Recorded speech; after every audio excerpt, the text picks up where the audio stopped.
ஏங்க தமிழ்நாட்டிலேங்க மேற்கு தொடர்ச்சி மலை அடிவாரத்தில் இருக்கு விருதுநகர் மாவட்டம் வத்தியாரிப்பொண்டியம் கூமாப்பட்டி.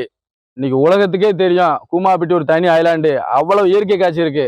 நீங்க பெரும்பாலும் ஊட்டி, கொடைக்கானல், குற்றாலம் எல்லாம் போவீங்க. ஆனா நம்ம கூமாப்பட்டிக்கு வாங்க எப்படி இருக்குன்னு. ஏகப்பட்ட பால்ஸ் இருக்கு, ஏகப்பட்ட நீர்வீழ்ச்சி இருக்கு. கூமாப்பட்டியில கோவிலாறு, பெரியார் டேம் இருக்கு, பக்கத்துல அத்திக்கோவில் இருக்கு. அவ்வளவு அருமையானது.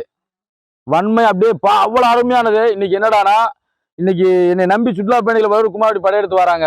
ஆனா இன்னைக்கு என்னடானா, பிளவுக்கல் டேம் பெரியாறுல ஒரு கேட்டு திறந்துருச்சு. எப்பயுமே அங்க போவாங்க பயணிகள். இன்னைக்கு தான் காலை மூடிட்டாங்க. இன்னைக்கு கூமாப்பட்டி உலக அளவுல ட்ரெண்ட் ஆகி வருது. சுற்றுலாத்தலம் மாறி வர தருணத்துல இந்த நேரத்துல வந்து பிளவுக்கல் டேம்ல அடைச்சு வச்சுட்டாங்க. யாரும் வரக்கூடாது அப்படின்ட்டாங்க. இது எனக்கு ரொம்ப மன வருத்தமா இருக்கு. இன்னைக்கு என்னோட ஊர் வந்து ஒரு சுற்றுலா தலமா மாற என்னோட விருப்பம். அந்த அளவுக்கு எழில்மிகு காட்சி இருக்கு, இயற்கை வளம் இருக்கு, அதீதமான நீர்வீழ்ச்சி இருக்கு. நீங்க வந்து குளிச்சுட்டேனாலே போதுங்க, உங்களுக்கு எவ்வளவு கஷ்டம் எவ்வளவு கதா இருந்தாலும் சரி அப்படி சரியாயிரும். அவ்வளவு அளவுக்கு இருக்கு. மக்களை சந்தோஷப்படுத்துற மயில் வைக்கிற அளவுக்கு இயற்கை காட்சி இருக்கு. நீங்களே வந்து பாருங்க. பிளவுக்கல் டேம்பு, கோவிலாறு, பெரியாறு, அத்திக்கோவில், உள்ள கேணி இருக்கு. விவசாய பகுதி, அருமையான விவசாய பகுதிங்க.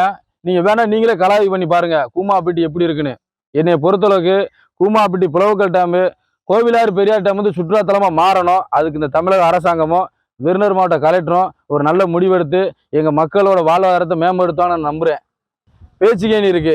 உள்ள பேச்சுக்கேணி வந்து மிக பிரசித்தி பெற்ற பேச்சுக்கேணி, சாதாரண கேணி கிடையாதுங்க. ஆண்டு முழுக்க தண்ணி வத்தாது, அவ்வளவு இருக்கு பேச்சுக்கேணி.